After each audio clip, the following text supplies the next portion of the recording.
Assalamualaikum warahmatullahi wabarakatuh. Selamat pagi soleh-soleha. Tetap semangat ya untuk belajar.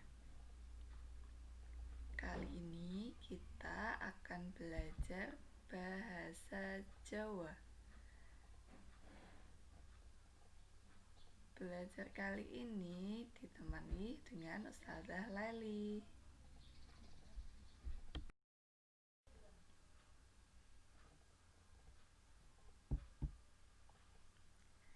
Nyimak wacan kanthi premati.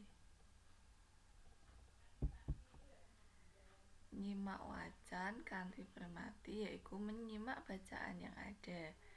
Di sini ada bacaan kegiatane Nina saben esuk. Disimak nggih.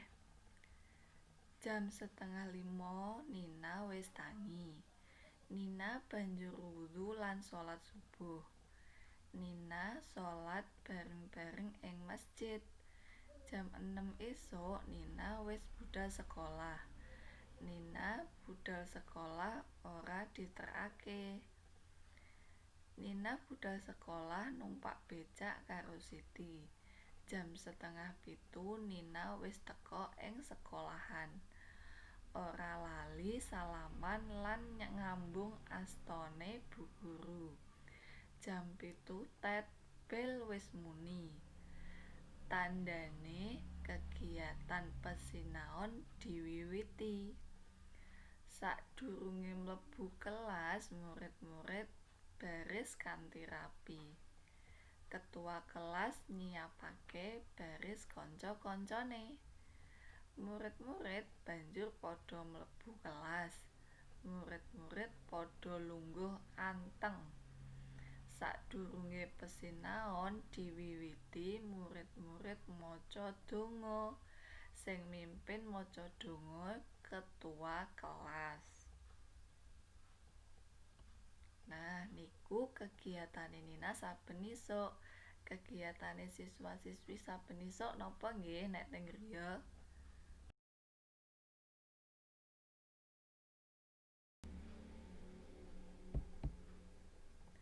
Sakniki teng wacan dik wau enten tembung ingkang perlu ditegesi. Negesi lan nerangake isine. Sing pertama, bareng-bareng tegese sama-sama. Diterakake tegese diantar. Astane tegese tangan. Pesinaon tegese sinau utawi belajar.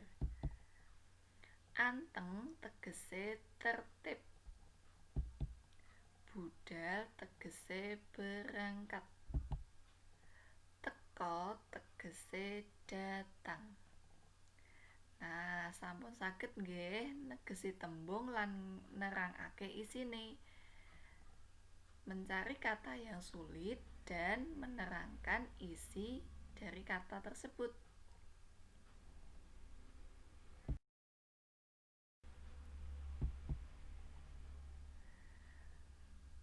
Untuk pelajaran bahasa Jawa sampai di sini Ustazah akhiri.